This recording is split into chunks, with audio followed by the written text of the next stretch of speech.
even if the cannon fails to go off. I don't know if it's going to go, but here we go. Ready?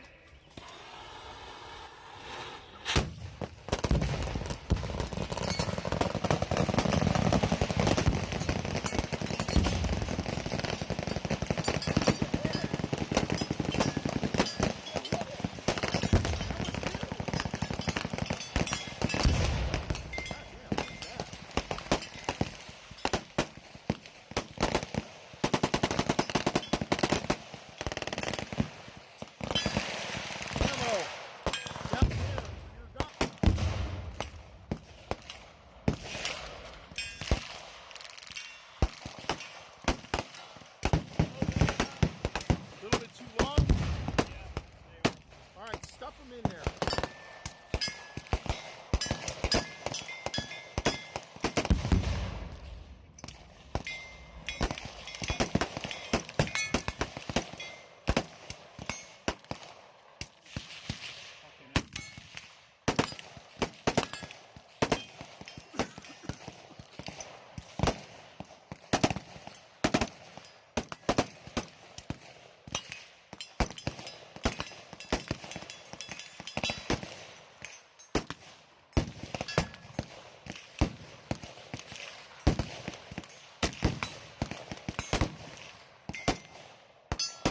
God almighty, look at the size of that thing.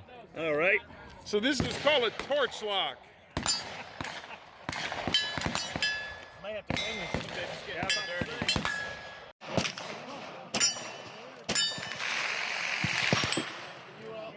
Just making sure you're clean enough. Making sure they're not too foul.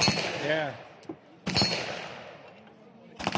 The only problem with systems where the powder actually touches the metal is you get what you rolled out of the barracks with, and if you get another one, you're just lucky. That's right. You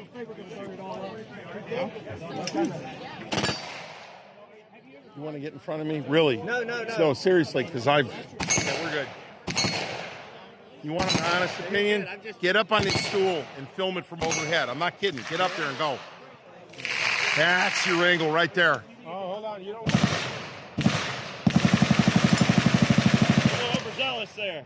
So what you using? About 2 577 Schneiders or one? Just one. Just one. About 100 grams of powder all the way to the top. Cool.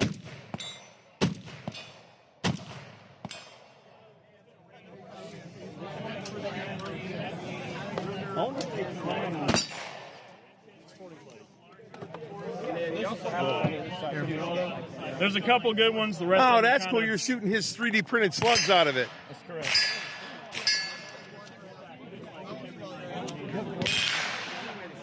Well, you can stuff them in there. They'll come out. As long as they fit the cup, we're good. It should be the same. Good fit. Chad, that is too cool. Up in the last bit of the print, so they'll work. It's gonna be 3D printed. Now the other one's sticking out of the end. Huh? Well, the other one's sticking out of the end, or did you just? Oh, it's sticking out of the end. Okay.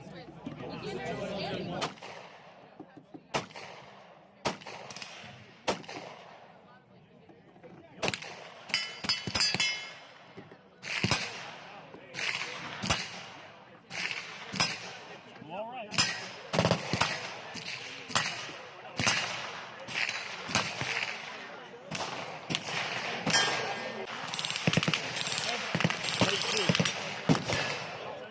So what is this a copy of? Some 1500s?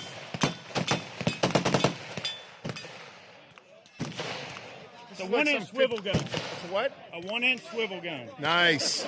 Okay.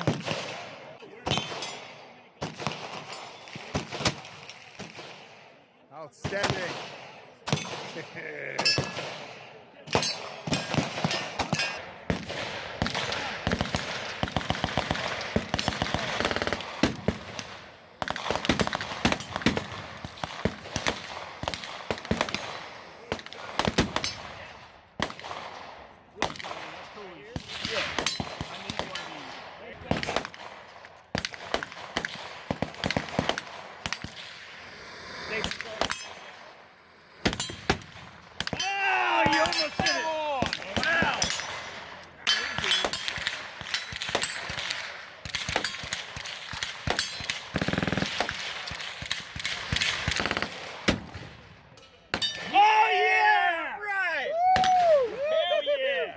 So what we're looking at here is a pretty rare Civil War era, I want to go around Roland White's patents kind of guns, but here's the beauty of it right here. Oh my God, the actual real thing. So Cody, talk about this thing. What have you got here? This right here is a Slocum revolver. Okay. It was invented in 1863 in Brooklyn, New York by a man named Frank Putnam Slocum. Okay. And coincidentally, that happens to be my great uncle. That's a lot of greats, Chumpy. Yes. So show me how he got around Roland White's patent. See, the patent for the bore-through cylinder, to get around it, what he did was he made the actual chambers separate. So you slide the chamber forward. And drop the round in right there. Drop the round in. And slide close the chamber behind it, and then move to the next one, and then do the same thing. Move the chamber out of the way, and put the bullet in, and put the chamber back on, instead of putting the bullet in the chamber from the rear. Boy, I would love to see the speed loader for that. Keep going. And then they also have a bunch of, they had a couple versions of it, but most of them are these pocket versions. And I'll track this one down. It's a first-year production that still has some of the original engraving and some light of the silver plating, and the original 100-year-old or almost 100-year-old, or is over 100-year-old ivory grips. Nice. That is a unique piece of kit. A Slocum patent side-loading revolver. Well, I'm going to tell you what, brother. That was killer. Cody, thank you. Now, Cody's a fellow gunsmith. He's just into some really eclectic stuff, and I hate to say this, I might have had something to do with him being a gunsmith. Take one step backwards. Oh, there we go. Now we got him in a light. Outstanding. Thank you for describing this, because this is a damn rare thing. Outstanding. Well, here we have it. It's done. A 577 450 Martini Henry CQB carbine system.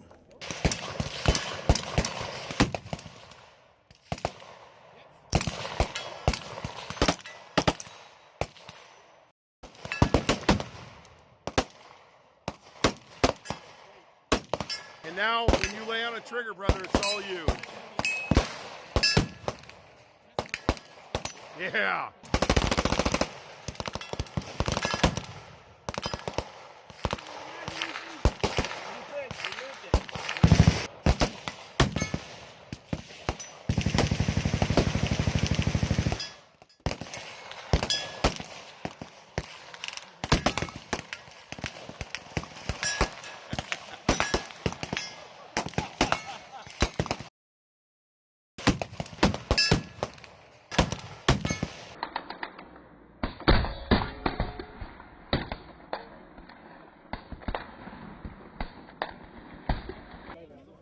Yeah.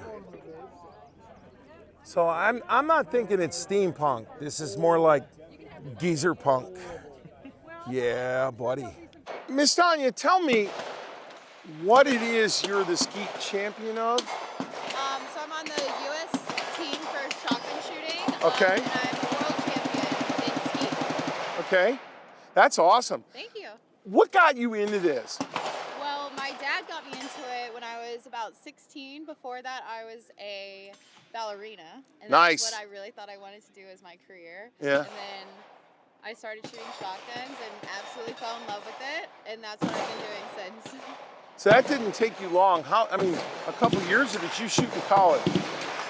I shot on a club team in college, but not for college. So club work, and didn't shoot in college? On a club team. Okay, on a club team in college. Yes. Okay, I get that now. Sorry, it's loud out here. Little bit, but if you had, like, if you could change a thing or two about your career arc, what would it have been? Because you're talking to people that are about 10 years younger than you are now. Right. I personally would say to compete as much as possible, even if you just started. Okay. So I thought, because I'm the type of person who's very competitive, I can win this. Okay. But I think having competition experience at a younger age, Right. and then when you have that skill set, Right. you won't be nervous. Okay. So fear of public speaking, essentially. Yeah. Except same you're thing. speaking with a shotgun instead. Exactly. Of, okay. That's your stage, is the ski field. Okay. So even if you're brand new or a beginner, I would say any competition you can go to, use it, take it. Okay. One of the things I tell aspiring gunsmiths is pick up a tool and start making mistakes. Exactly. And learn from your mistakes. You have to learn early. The CMMG mutant rears its ugly head. Gotta wait for the mag Gotta wait for the mag dump. Yeah, which is hard to do. That's good. So just your advice would be compete as much as possible and don't worry about the outcome and learn. Because I know so many people who are really good in practice, Right. but they can't emulate that in a tournament. And it's because they just don't have that much competition experience. In our competitions, we only have about 4 a year in the States and Right. then 5 or 6 out of the country. Right. But I mean, only competing 4 or 5 times a year, or three or 4 times a year. Right. It makes you really nervous. You're an athlete. every time You're an athlete and it's muscle memory. Yeah. There is a saying in golf that says the longest walk is from the practice tee to the first tee. 100%. And you got to walk to the first tee Same a lot thing, yep. of times. Okay, so compete early, compete often, and compete against everybody you can compete against. Exactly. The more experience, the better. Yeah. You can only grow from that. Well, Win or lose. that's awesome. How long do you think you'll stay on the team? I plan to go through 2024 Olympics and then maybe retire, but I'm not 100% sure. That's a lot of rounds. That's what Are you sponsored, or is the team sponsored, or, and I'm not putting you on a spot, but You're good. what you're engaged in is a relatively expensive endeavor. It is. Yeah.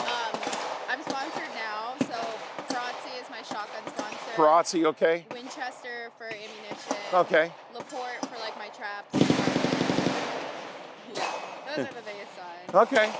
That's good. I really appreciate you taking this moment. It's just nice to talk to other people in other competitive schemes. Thank you very much. It's been a pleasure. Thanks for having me. I appreciate it. Bye-bye.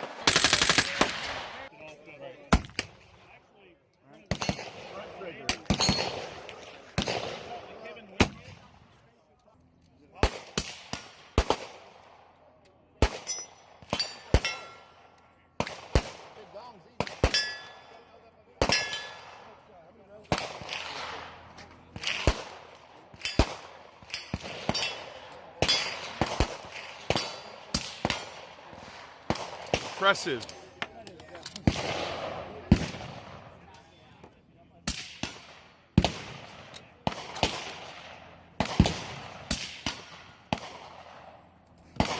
Yeah, that's what I'm talking about.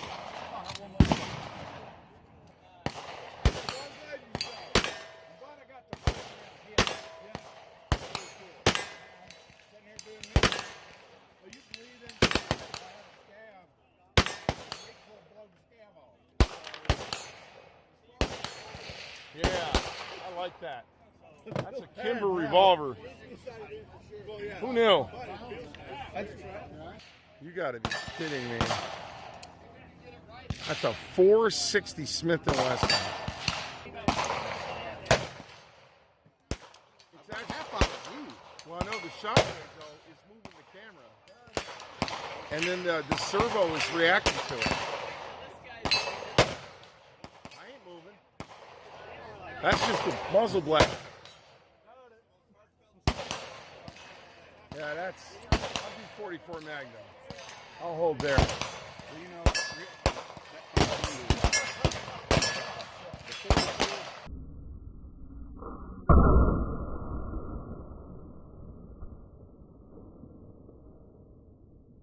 So, a trade school. Yes, sir. How are you guys teaching people how to learn a trade? Sure. And what trades are you doing? Absolutely. So we are Modern Gun School. Our trades are gunsmithing specific. Okay. And how we're teaching people to learning that trade is through not only education but hands-on education as well. Okay. It's super crucial, as I'm sure you know, in the gunsmithing world. You're going to be working with your hands a lot. You are. So once you graduate from our program, you're going to go out there as a basically educated gunsmith. You're going to get your hands dirty. You're going to fall on your face a little bit, but we're going to give you the building blocks to figure out what you're going to need to do in order to get your first step in the door in gunsmithing. Do you have a business component to this? Do you teach them a little bit about the fact that they'll be operating a gunsmithing business? Absolutely. So in our basic course, it's geared more towards the hobbyist. Okay. So it's only 9 units of material, but in our advanced course, we do go into the fundamentals of starting a business. So, and I think that's very important because, within the course is also an FFL kit, which kind of walks people through what they need to do in order to stay up to speed with the FFL laws. Important. State, very important in order to, be able to purchase guns and make that part of their business model. But absolutely, we go into the fundamentals of how to run a business, how to do it the right way, and how to be profitable and have fun doing it. So, are you a bricks and mortar institution? We are not a bricks and mortar institution. We are strictly an online-based school. Okay. However, we have a whole student service center full of people that are always available to answer any questions that people may have, because obviously when you're doing stuff like this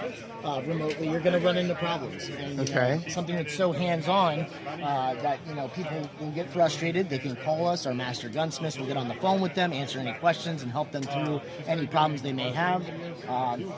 So we handle that, I think, in a good way. And I think with COVID, we've obviously seen a very good uptick in business, with not being able to have that in-person, classwork and whatnot involved. This has been a good, I see you take VA benefits. That's awesome. Yep, we work with the GI Bill and VA. Yep. Okay. Absolutely. Yep. So, that's great. Yeah. MCS Trade School. Yes, sir. Do a little bit of digging here. Absolutely. Please do. Yeah. Thank you very much.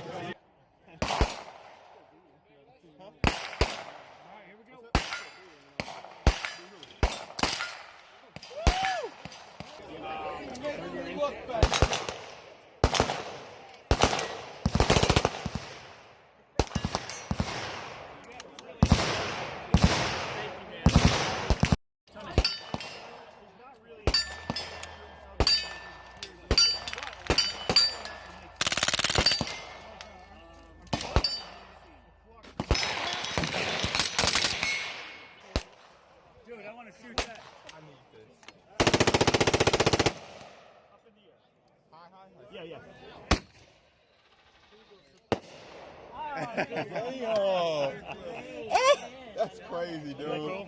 That's fucking crazy. So we don't catch the rings on fire again. So did you make those out of just PVC or? No, they're aluminum. Oh, okay. They're turned and anodized. Nice. That's killer right there.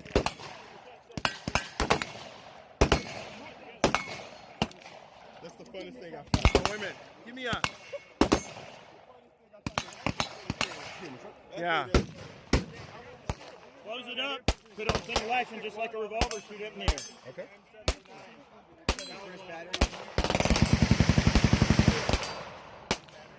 Up.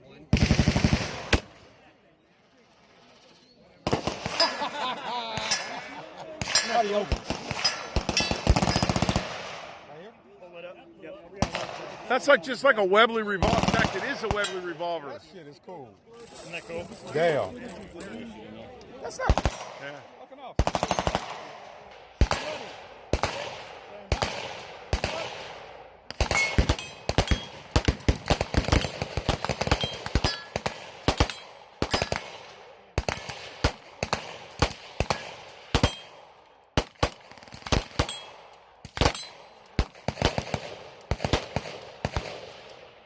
Does that mean I won? Yeah. There we go. No. This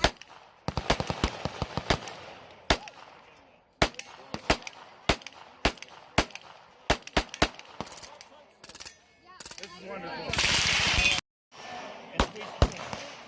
Pull the hammer back all the way to a hard stop. Yeah.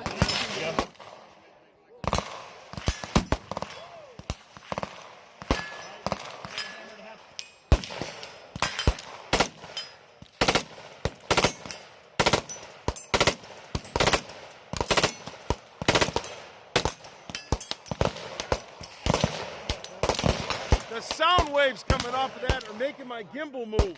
So this is Joe from Shooting Gallery New England, and he's going to interview me, and I'm going to shoot a video of me interviewing him, interviewing me. You following all that? Clear as mud.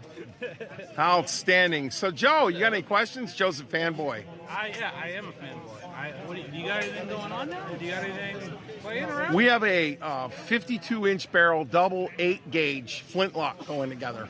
That's hot.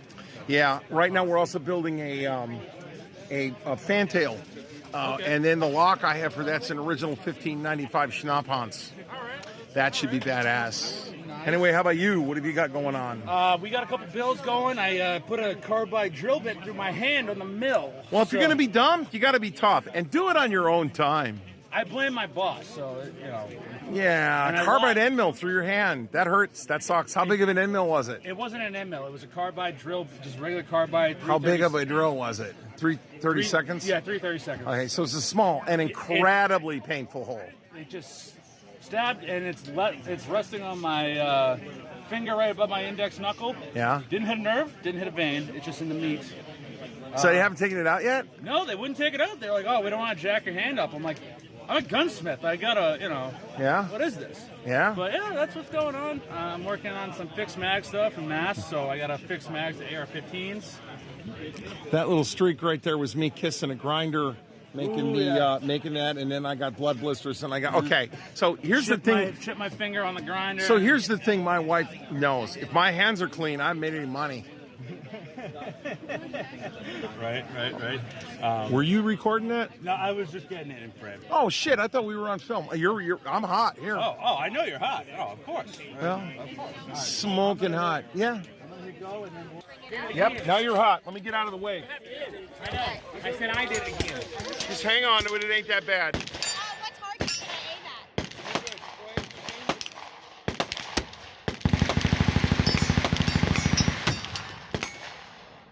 Nice. Like a pro. Flick the lever forward hard.